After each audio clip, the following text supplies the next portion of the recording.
I'm going to take the liberty, Sadhguru, to do what I normally do on my television show, which is a rapid fire round. Normally the end of this round… When I was young, I watched a lot of, Wild West movies. Right. So when you fire, I also fire, all right? No, but no, I promise you, this is not that kind of… You're not in my line of fire at all. I will not take the liberty of being that person. These are just quick questions which when I ask for one word, you have to stick to that. Because sometimes you have a tendency of not exactly answering the question asked. But you give such a profound and prolific retort back that it makes you very satiated. But in this case, my only request is that if it's one word, then it's just one word. Okay. And the end of this, normally, you get a hamper, but in the absence of a hamper here, you already have something, cow. right? Yes. So, or this beautiful bouquet that is right next to you. But so there's no hamper, but you will get my utmost gratitude. Thank you. All right, very simply, what is the one thing that is essential to living a balanced life? Sense.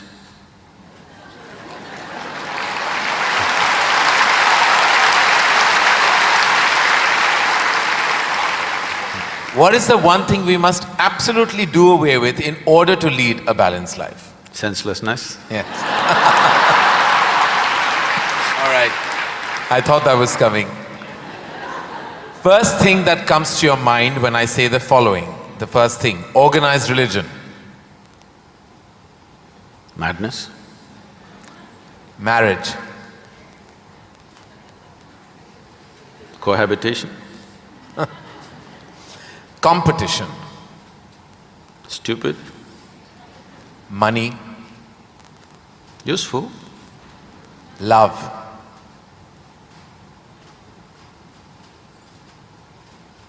Can I say a sentence? Yes.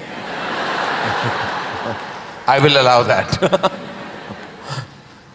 Most beautiful, but unfortunately crippling for most people. If I can little elaborate that, see, if something unpleasant cripples you, something nasty cripples you, it's acceptable. When something beautiful cripples you, it's a true disaster.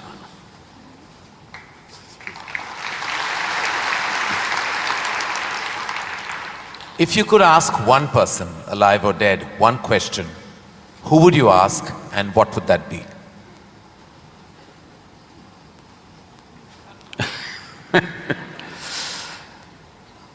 I really sorted out all my questions because I did not spend time educating myself or doing anything. I spent my entire life sorting out every damn question I had. I've kind of run out of questions. And you certainly have not run out of any answers and you never will. Best advice you have ever received? Nothing. Never? No. I never sought, nor did I receive. I made myself in such a way I'm incapable either of seeking advice or giving advice.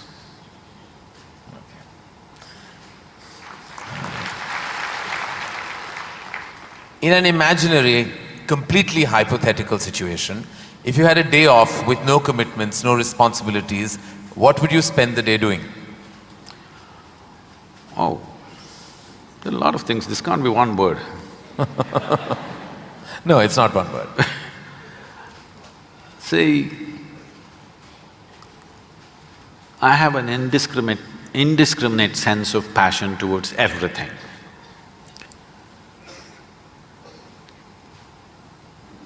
There were lots and lots of things I did at one time, but these days, time is not allowing me to do that, so generally if I have little time, all I do is play golf.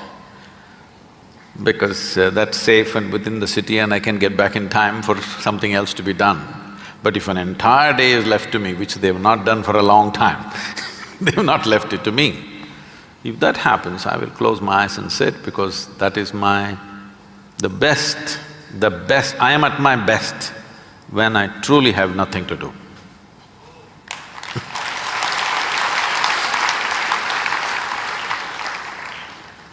What is one thing you'd like people to remember about you at the end of your life?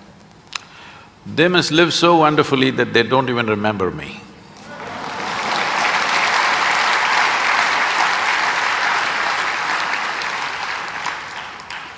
If you found a way to travel through time, where would you go? I'm kind of done with all those things. Your universe visited already. You have visas for every part of this ecosystem. If we can do some slow fire, Yeah. because that's a question with many ramifications. This, for example, traveling in the world, we jetted around and now we want to travel to the Mars, we want to travel to another place. And now that's not enough, we want to travel into the past and future. All this longing is again exploratory in nature. Whether you go on vacation to Maldives or you want to go to Mars, it is fundamentally exploratory. Maybe you're also thinking of relaxation and pleasure and whatever, but essentially it's exploratory, otherwise why can't you do it here? It's something that you want to do, you want to touch another place. This longing is there in the human being only as long as the life that you are remains in a seed form. That is, it did not sprout and blossom. This happened when Adiyogi was expounding the science of yoga and talking about the nature of the cosmos, how it's related to your individual self and what you can do with it. Then the seven sages who were with him, they asked, what is the nature of this cosmos? How big is it? Where does it begin? Where does it end? So he laughed and said, your entire cosmos, I can pack it into your mustard seed. Because your ideas of time and space are essentially because you're living within the framework of your intellect. If you cross that dimension, then there is no such thing as time and space. Everything is here and now. So, traveling through time, space, no, it means nothing to me, because it's difficult to express, difficult to articulate. If I sound little… I have a reputation of being very logical, but if I sound illogical or silly to you, you can blame it on my jet lag. I just come from United States after 6 weeks, so you can say maybe he was jet lagged, that's why Sadhguru is saying something silly. But I'm fine. I'm saying this because you can't fit the universe into your silly little logic. Today's human being is too overly enamored with their own logic that they're missing the entire life. The gamut of phenomena that's happening in the existence is missed because the only way you can accept anything is it has to fit in to the square hole of your logic. Anything that doesn't fit into your logic, you will reject. In this, you rejected the entire cosmos. In this, you have rejected the magic of life.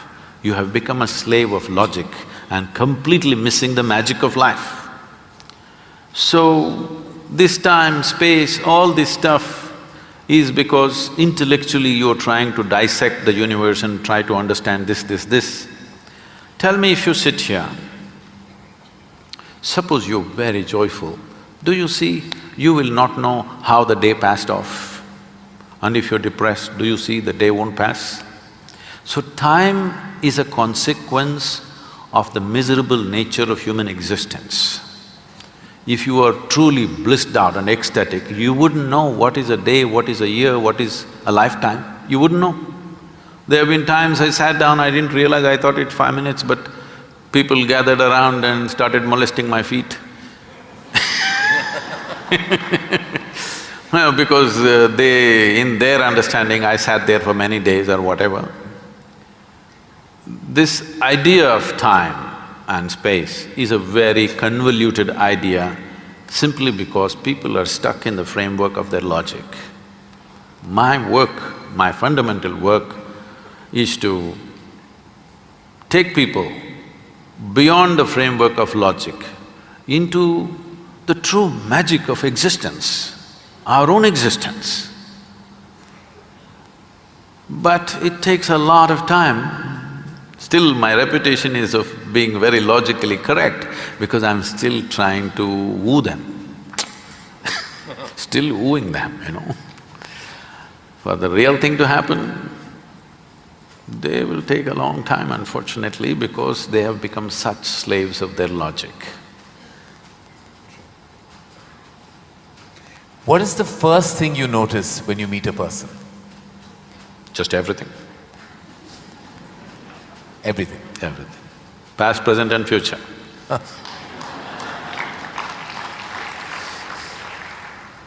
Is it more important to do what you love or love what you're doing? One word or more? The choice is entirely yours. See, if you are an intelligent person, you will try to do what you love most. But if you're a genius, you will do just what is needed.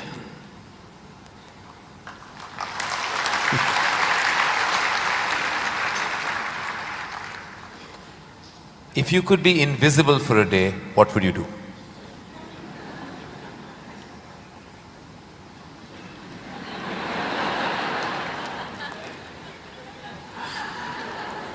You wouldn't know?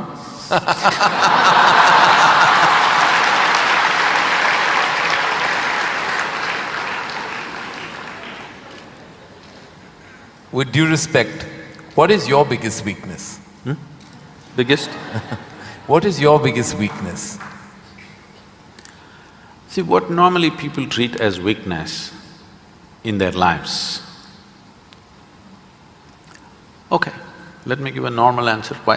Why am I going into all this? Already you said I'm what? What's the word? Sashayed.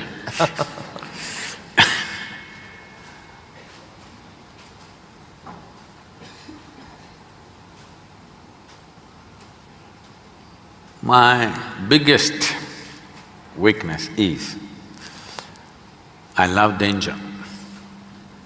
Without danger I cannot live. I need to do something which keeps me on the edge of being mortal, being alive and dead. I want to walk that line all the time. Every day I'm stepping on it one way or the other. Is it a weakness? I don't think so, but people think, Sadhguru, you shouldn't risk your life like this. But if there's no risk, I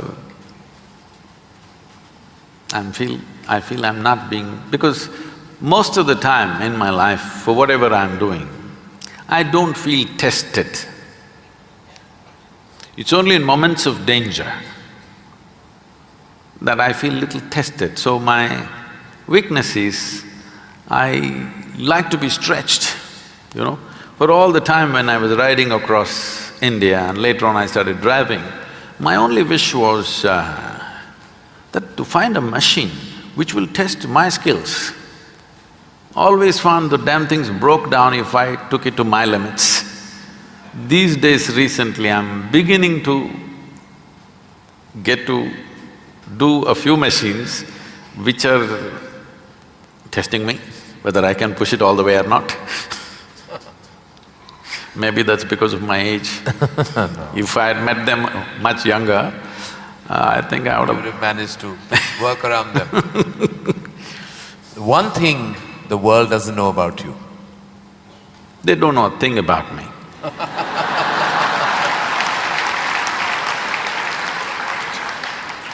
That's a fact. And the one thing you wish you could change about yourself?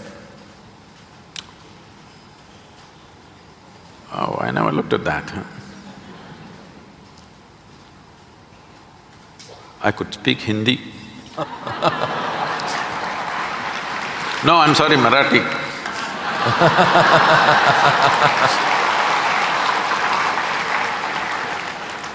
The one thing you wish you could change about the world?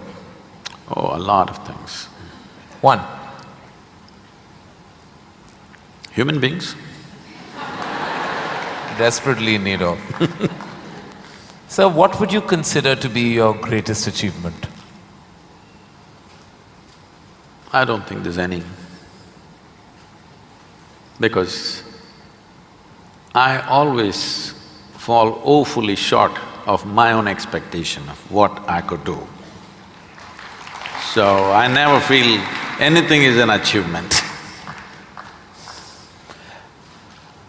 Is there a song you love and can listen to all the time? Oh.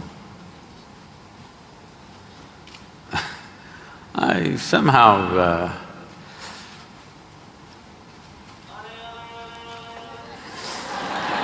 now probably because this